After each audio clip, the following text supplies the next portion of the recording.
Want to build a thriving business while making a much bigger impact in the world by becoming known as an influential voice in your industry?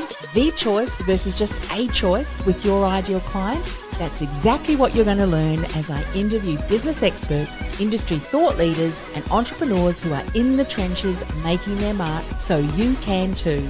This is the award-winning podcast, The Ambitious Entrepreneur Show, and I'm your host, Anne-Marie Cross. And welcome to another episode of the Ambitious Entrepreneur Show. My guest today says the internet has a ton of free advice on how to scale up your business. But guess what? Most of which is bogus. Joining me on today's show is Tristan Wright. He is the Chief Business Sherpa at Evolve to Grow. His coaching model, a.k.a. the Business Evolution Framework, has helped change the lives of busy entrepreneurs from around the globe, from running the project to project hamster wheel, I'm sure we can all relate to that, to being able to work by choice. Sounds good to me. On today's show, Tristan is going to share how to set up systems to simplify. He's going to talk about people and systems and money, all very important, as well as identifying and overcoming scalability bottlenecks. What are they and what should you start working on in 2024, as well as we're going to be able to tap into his rich experience in starting, failing, rising up as a seven-figure entrepreneur. There's nothing like getting in the trenches with someone who has gone and walked the path, and so that we can avoid making all of the mistakes that could join us along the way. So welcome, Tristan. Thank you very much for having me. Excited to have a chat today. And this is my last piece of work for the year. The minute we get off this, I'm going outside and having a beer and starting organising for our Christmas party, for our street Christmas party. Well, that is an honour. Similar to me, this is the last interview for the year as well, and we're going to be doing some things as well. But isn't it wonderful that, and I'm sure you're going to talk about and unpack some of these things today, even though we are setting up or closing down, there are things that we should have been putting into place or have in place that when we start the new year, the momentum has already been built. So let's just dive in. Setting up systems to simplify people, systems, and money. What do we need to know here, Tristan? Good question. So we often build our business. I'm all about when we're starting our business, we need to actually create a mess first. There's no point actually having systems in place unless we know that we've got a viable service offering and people are going to buy from us.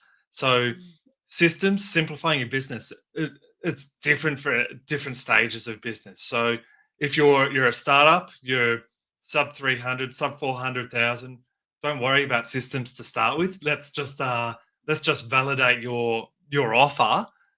Make sure you've got clients coming in on repeat. Then you can build the systems. But if you're larger than that, we need to spend a bit more time on working out our systems, our processes, our automations.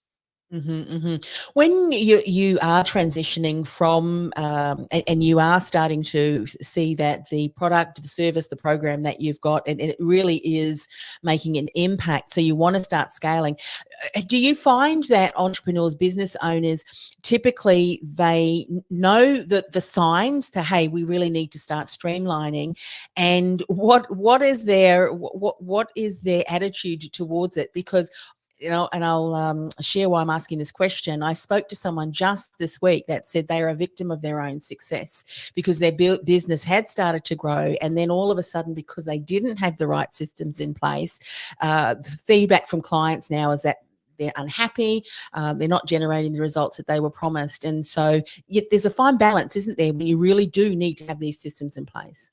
Totally. You have to. You 100% have to have systems in place. And I like to say that 60 or 70% of your revenue should be boring.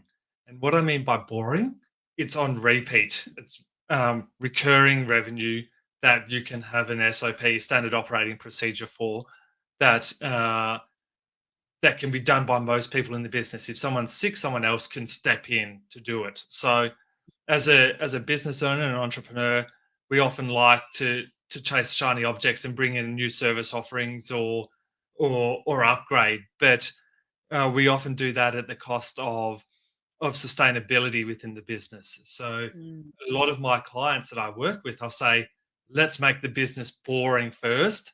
Let's make it repeatable, and let's pull you out of the operations and ensure that your senior leadership team, when you get to that point, can guide everyone else on those procedures that we've implemented. Mm. If you can think back to the time where you were just starting out and you're starting to get to the six figure, what I often hear, and I'd love you to share some insights on this, that obviously at that stage you might be the only person in your business, yet some of the things that you want to do are prevented from doing because there's a typical admin stuff. And I think a lot of businesses do tend to get bogged down in the admin, which is keeping them away from getting out, working with clients, generating new leads, that sort of thing. And so now we have at our fingertips the opportunity to work with incredible admin, VAs, and so forth. Uh, So at what stage, I mean, obviously there's going to be some very, very simple systems that will enable the business owner to step away, get in an admin so that they can continue to really focus on the business owner, the visionary, can focus on the growth aspects. In that early stage, what would you say to someone when they're thinking about some basic systems to put into place? yeah. So when we're looking at it from that perspective, um, as soon as you've got enough money to pay yourself and keep the roof over your head, we want to bring in an admin person that can do the basic work, the stuff that's repeatable, that's simple. So I've been I first hired a Filipino staff member in 28, 25, 2010. So I've been working with offshore cheaper labor for 13, 14 years now. So doing it before it was cool kind of thing. So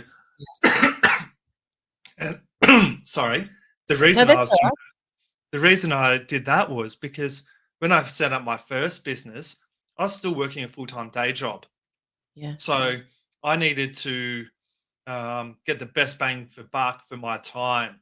So I really quickly realized that for me, the best bang for buck was selling. And it Mm. was the top of the funnel to bring people in. After that, it was the work was admin and could be done by others just as fast, if not faster than me.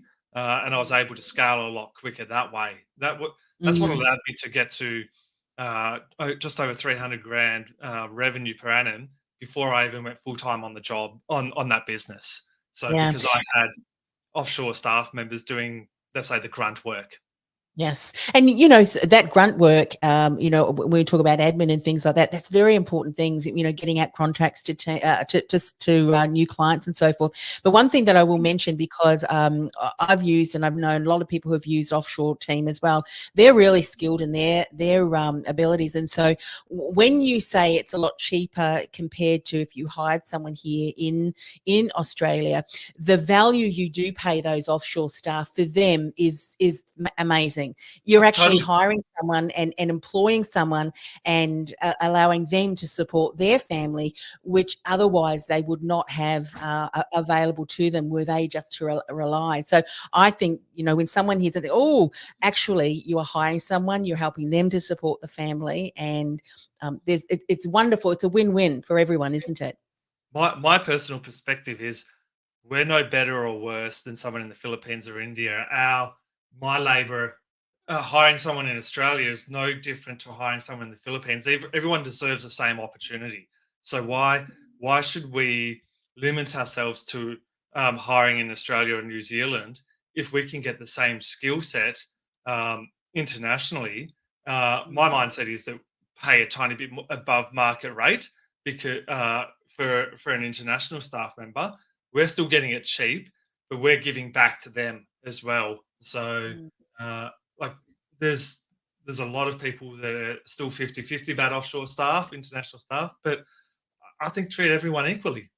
Yeah, and that's another thing too, and I'm sure that's something that as you are working with clients and they're onboarding more team, the systems that you need to have in place are training systems, online portals that have Mm. step by step, so that you're not having to explain. But that's right, and the benefit of this as well is that when you use people that are in a different time zone, you may retire, and because it's a close of business day for you, yet business continues because your team is still working, because it still might be 3 or 4 or 5 hours behind you, which Yeah. means when you wake up in the morning, a lot of that admin and other stuff is done as well. So that's really important. Okay, so when you're having a look at then, uh, what are some of the signs then that perhaps, if you look back, or even some of the clients that you've worked with, that the systems, then the simple systems that you've got in place, you need to start really focusing on them even more, because you're ready to transition? Because sometimes it's not necessarily the money aspect. When I know you said around about 300,000, but it could be because if you don't put something in place, you're not even going to be able to manage the increase that could potentially come in. Mm. What's some of the things that you would say, keep an eye out for these kind of signals? So when you're at 80 to 90% capacity, you've got to, if you're or your team are at 80 or 90% capacity, you feel like you're working evenings, you feel like you're working weekends, it's better to hire sooner than later. Because if you're hiring later, you're going to be too late, and your product quality, your service quality is going to drop off. So it all comes back to planning and understanding where where you're going to be in 3 months' time, and 6 months' time, and 12 months' time, and 2 years' time. So there's no point being reactive. We need to The actions we take today need to be based off where we're going to be in 6 months' time.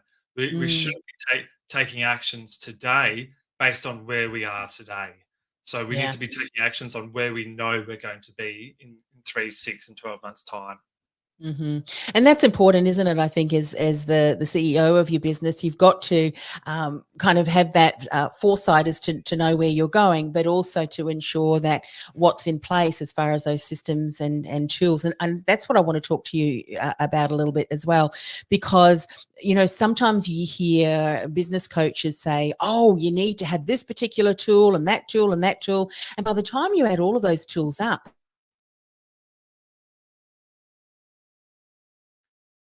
Now, I'm not sure if it's my end or your end, but we've got a temporary freeze, and I can't hear or see you at the moment, Anne Marie. Not sure if anyone else can hear us. yes, we're back again.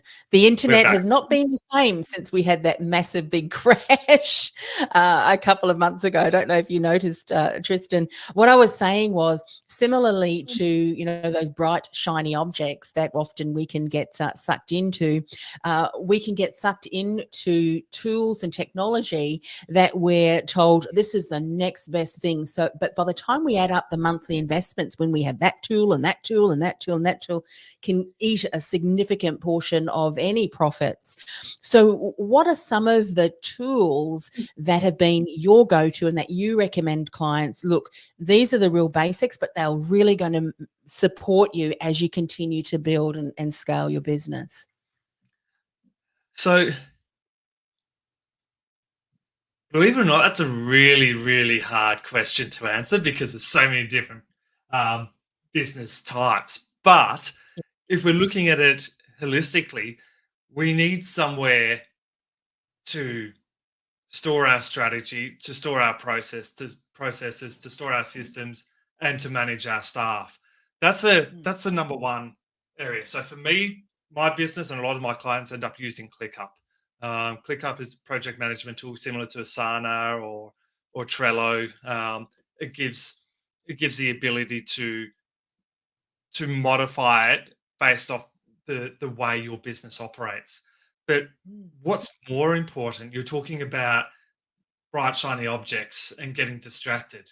Um, the business owner needs to have clarity on mm, where their business is going, where they're headed, and the benefits that the business will give to them personally and to their team and to their family. Because at the end of the day, your business is a tool for life. It's there to impact you and your family. So the business owner needs to know where they're headed and the direction they're headed, and then create that roadmap. If you've got a roadmap that is a lot clearer in the next 3 and 6 months, it makes it a lot easier to determine the actions that you need to take, Mm. and it's a lot easier to park those bright shiny objects and put them to a side, because you know that that's not a focus area for you right now. Yeah, such good advice. You know, if I think back years ago, and I have a story, I won't reshare it now because it's not relevant. But I have a story where it's the worst business fail. My worst business failure ever was the best thing that ever happened to me. And one of the reasons why was because it really had me take a step back and look at what is it that I really want. And it was talking about what you just said around what's the vision, what's the mission. And once I got clear on that, everything else has been the focus. So each year, you know, the next new year, the new year, the new year, and again for 2024, we've got the same vision and mission. We've been working towards it. The plans and projects and things that we might do might be a little bit different, but it's all heading in that one direction.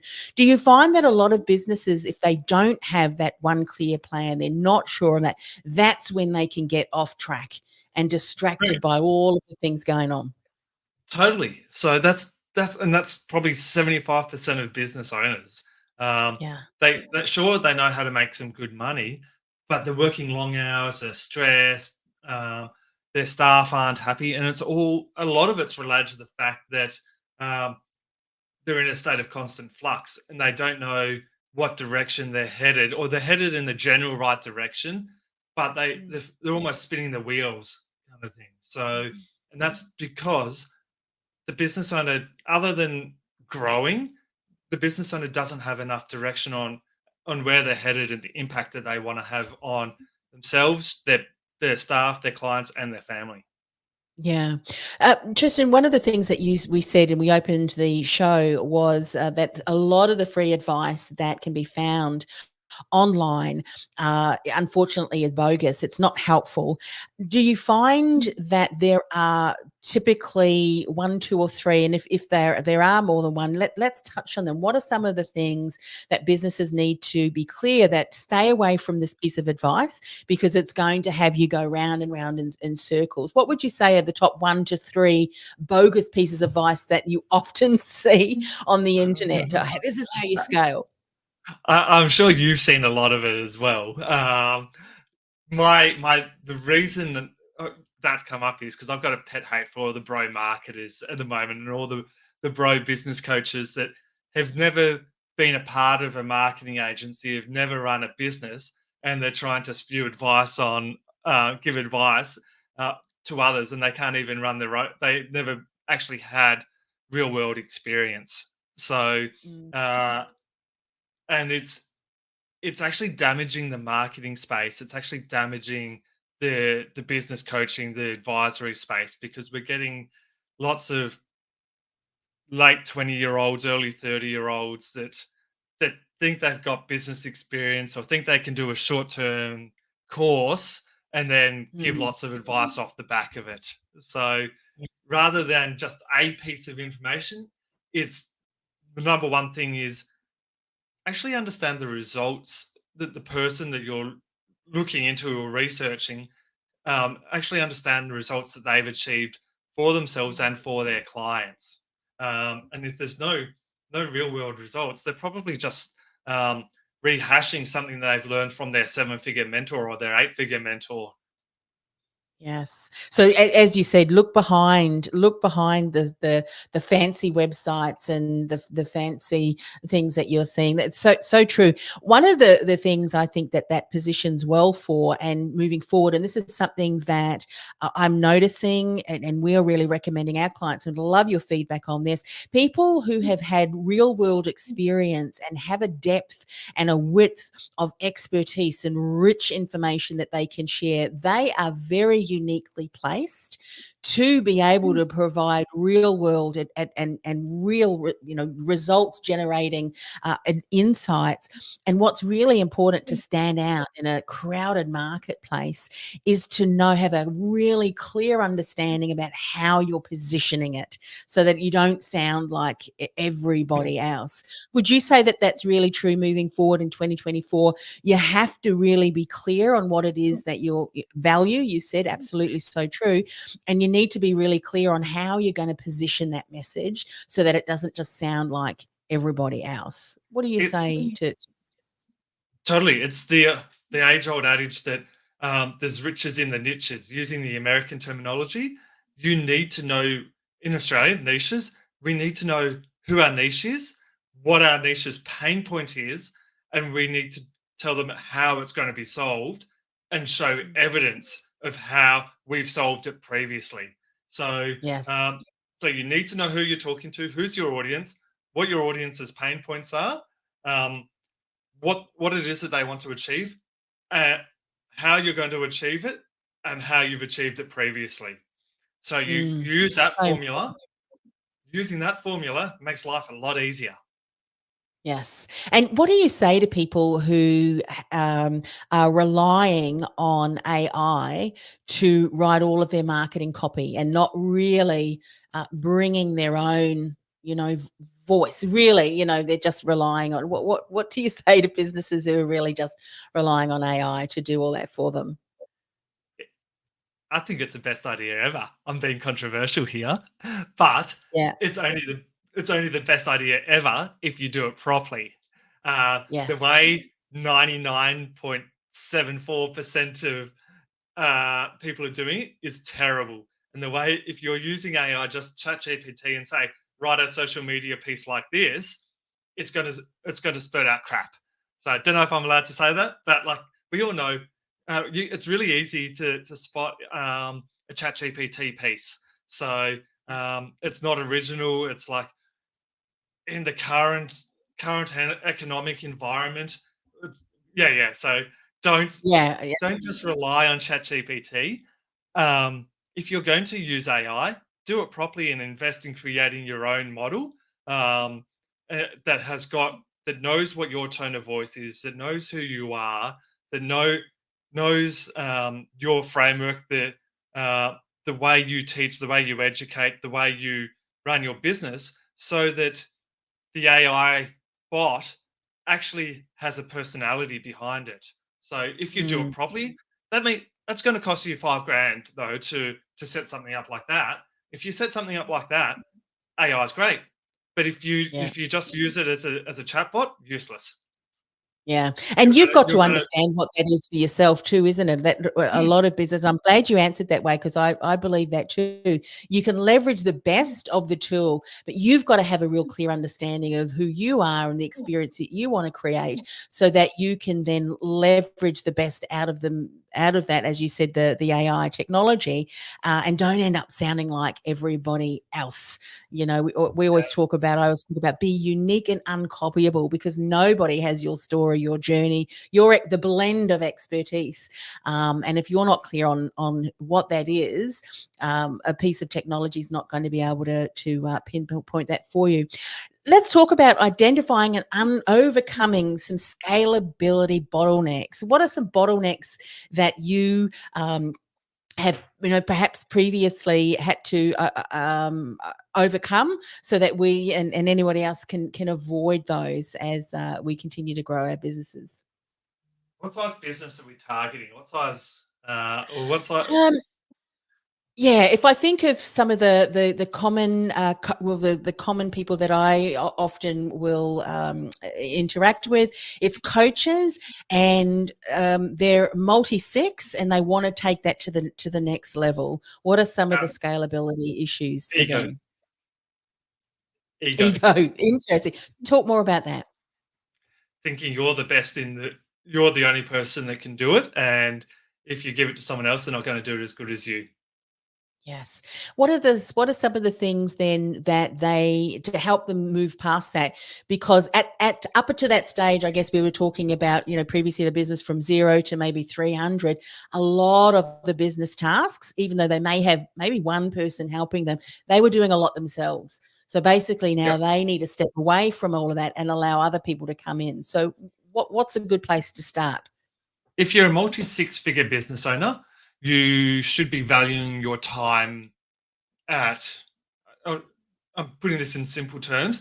If you're a multi six-figure business owner, you should be valuing your time at least $200 an hour, $250 an hour. You should be valuing your time.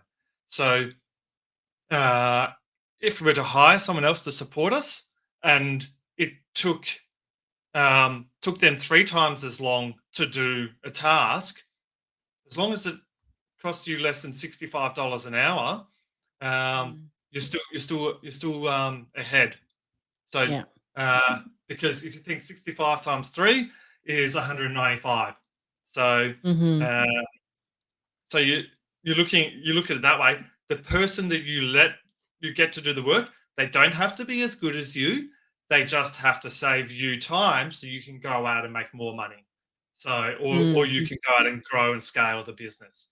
They don't have Yes. to be able to do everything that you do.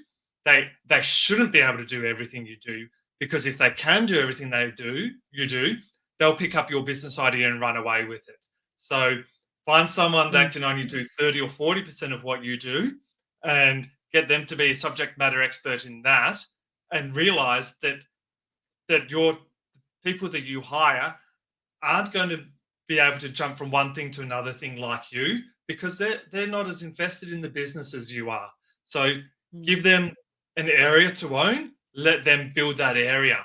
And I'm just talking worst case scenarios, so assuming they're only okay. You may find someone that is actually better than you in marketing or better than you in accounting, and they just, or whatever it is, and they just need to be given a period of time to onboard and to upskill themselves within the business. Doesn't matter if they Mm. do it differently, as long as they're aligned with you on where the business is going, and you've shared your vision with that person and the benefits to them. Mm. Great advice there, Tristan. There are many aspects of the business, and a lot of different areas where business owners can put their focus. But would you say that there are key elements that, no matter how big the business grows, and even creating a container, if you will, that will allow the business to continue growing, you would recommend to clients, or businesses who are listening and watching, you really do always need to focus on these areas. These are areas that you don't really want to outsource.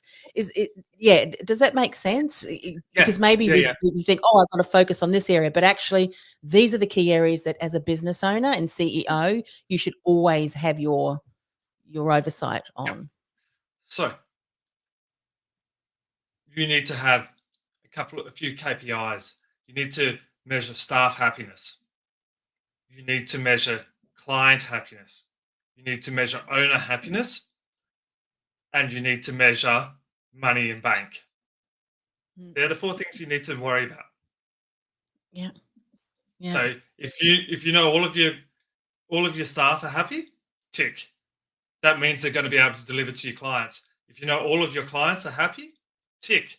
That means they're going to be paying you. If you measure what's in your bank and that keeps going up, tick. That means you're going to be happy because everyone else is happy.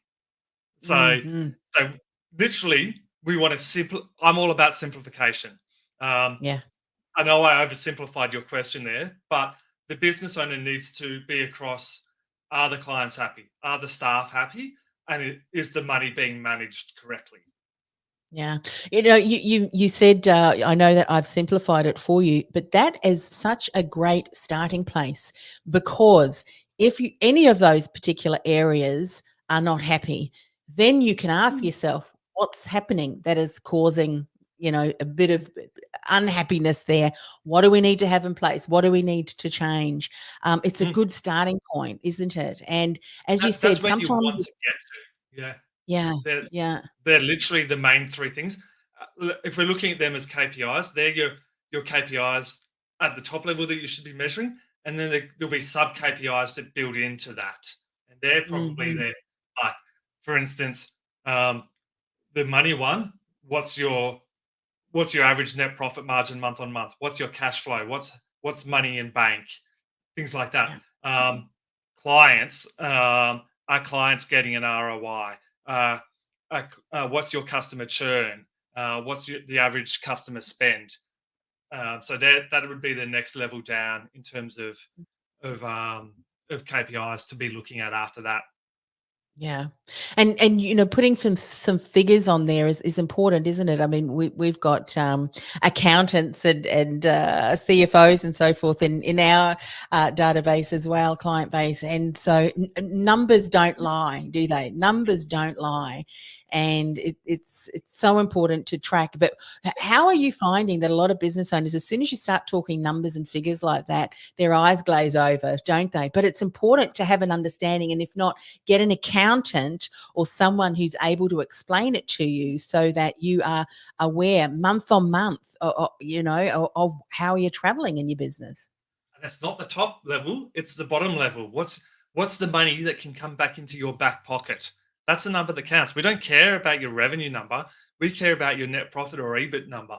So Yeah. that's and we a lot of business owners can't can't tell me when I first start working with them what their average net profit, what their average gross profit is, what their revenue is, and month on month. So for me, if we're looking at it from that level, I get my clients to start putting together a report, and they've got to go into Xero or QuickBooks and pull out what their revenue number is, their gross profit, their net profit, their average debtors, their cash flow, and report that back so they can start to learn about that and then work out what areas of the business are profitable and not profitable. Yes.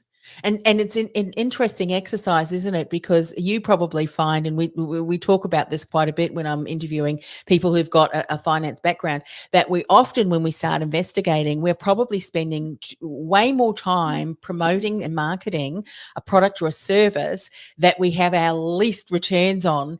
And yet, if Mhm. we put the same energy into marketing another product or service, there's a higher level of return on that. We can't make a decision on best way forward unless we know all of all of the figures in front of us. So I'll that's give a you a perfect example of that. I've got a client over in WA, and his wife owns a business, and she jumped on a call with me one day and said, "Hey Tristan, I need some help with our business. Where our Facebook ads um, aren't. We're getting some good good money out of them, but I want to make some more money. What do I need to do?"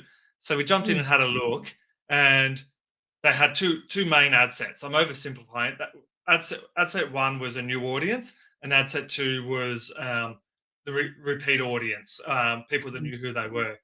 They were spending $1,000 a month on the new audience. I'm making up numbers here because mm. $1,000 a month on the new audience and $500 a month on the audience that already knew about them. And they're like, I said to them, "Why are you spending $1,000 there and 500 there?" And we're like, "Oh, we want to attract new customers." And I said, "Look at your return on ad spend for the new audience. It's 3 times RO return on ad spend. Look at your return on ad spend for your current audience. It's 6 times." And they're like, "Oh shit." And I Yeah. said to him, let's just transfer $500 from your new audience to your returning audience. See what that does.